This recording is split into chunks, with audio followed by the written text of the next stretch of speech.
आज हम लोग करेंगे क्वेश्चन नंबर 22 जिसमें कहा गया है कि in simple active machine to unequal masses m1 और m2 are connected by string. देखिए यहाँ m1 और m2 दो मास हैं जो कि स्ट्रिंग से कनेक्टेड हैं। In a typical arrangement in figure m1 की वैल्यू 300 ग्राम है और m2 की वैल्यू 600 ग्राम है। ठीक है, the system is release from the rest. System को रिलीज किया तरह से find the distance travelled by the first block in first 2 second. Find the tension in the string, find the force exerted by the clamp on the पुली। देखिए ये एक पूरा system है और इस सिस्टम को अगर हम छोड़ते हैं यानी कि इसको रिलीज करते हैं तो ये जो मास m2 है इसकी वैल्यू हमारी ज़्यादा दे रखी है क्योंकि ये कितना दिया है 600 ग्राम, तो ये बन जाएगा 0.6 kg और m2 दे रखा है 0.3 kg। तो जैसे ही आप सिस्टम को रिलीज करेंगे तो ये जो है नीचे की तरफ जाएगा और ये वाला मास ऊपर की तरफ जाएगा। अब देखिए क्या होगा, जब ये नीचे ऊपर जाएगा और नीचे जाएगा तो टेंशन दोनों में काम करेगा बराबर, टी यहाँ भी टी और यहाँ भी टी। अब देखें जब ये टी दोनों मिल करके इस क्लैंप को टेंशन देंगे, वो भी कितना टेंशन देंगे, 2T की टेंशन देंगे क्योंकि इमीडिएट इसके नीचे दो टेंशन्स हैं और इन्हीं की वजह से ही इस पर टेंशन आ रहा है। तो क्लैंप पर 2T टेंशन आएगा, स्ट्रिंग पर T टेंशन आएगा दोनों में, और इनका अपना जो वजन है उसकी वजह से ही मूव करेंगे। तो देखिए ये ऊपर जाएगा और ये नीचे आएगा, तो इस पर हम BD लगाते हैं फर्स्ट वाले ब्लॉक के लिए। तो फर्स्ट ब्लॉक का हम देखते हैं, फर्स्ट ब्लॉक का, तो फर्स्ट ब्लॉक का अगर हम देखेंगे यहाँ पर तो आएगा टी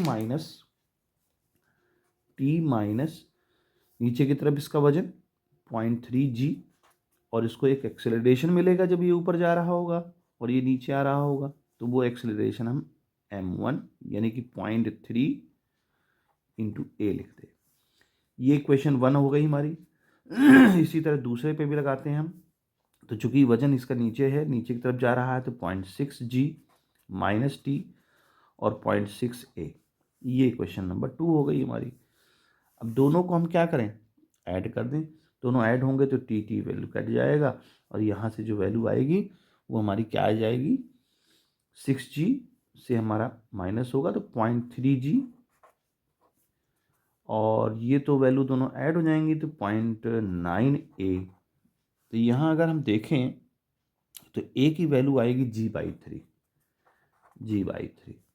और अल्टीमेट इसका आंसर जो g के रखेंगे तो आ जाएगा 3.26 मीटर पर सेकेंड स्क्वायर। तो ये तो हमारा एक पार्ट हुआ, अभी आंसर नहीं हुआ, एक पार्ट हुआ। क्वेश्चन पूछता है कि distance travel by the first, ये कितना डिस्टेंस ट्रेवल करेगा ऊपर की तरफ। तो देखिए distance travel by first block क्या हो जाएगा, तो पहले एक टेंशन निकाल रहे हैं ना, टेंशन निकालना जरूरी है। तो टी निकालेंगे तो ए की वैल्यू जब पुट करेंगे तो टी की वैल्यू आ जाएगी हमारी कितनी, ए की वैल्यू g/3 यहाँ पुट करते हैं इक्वेशन नंबर 1 में, तो t minus 0.3 into G is equal to 0.3 into g/3। तो इसको जो अगर हम सॉल्व करते हैं t की वैल्यू तो ये लगभग आ जाएगी 4g/10 और ये अप्रॉक्स आ जाएगा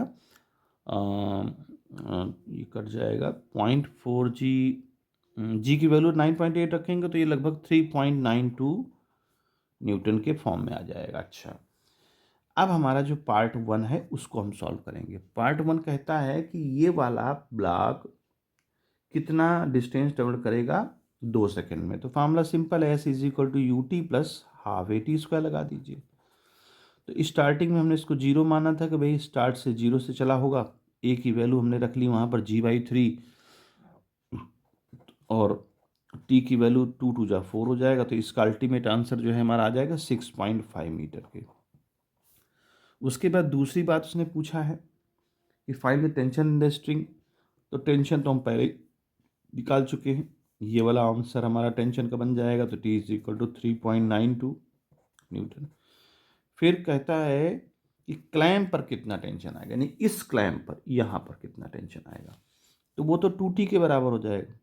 तो क्लैंप पर जो टेंशन आएगा वो 2T होगा और 2T का मतलब है 7, 2 का मल्टीप्लाई करेंगे 3.92 से, तो ये अप्रॉक्स आ जाएगा हमारा 7.8 न्यूटन। तो ये हमारा जो है आंसर हो गया। इस तरह से इस क्वेश्चन को सॉल्व कर लेंगे।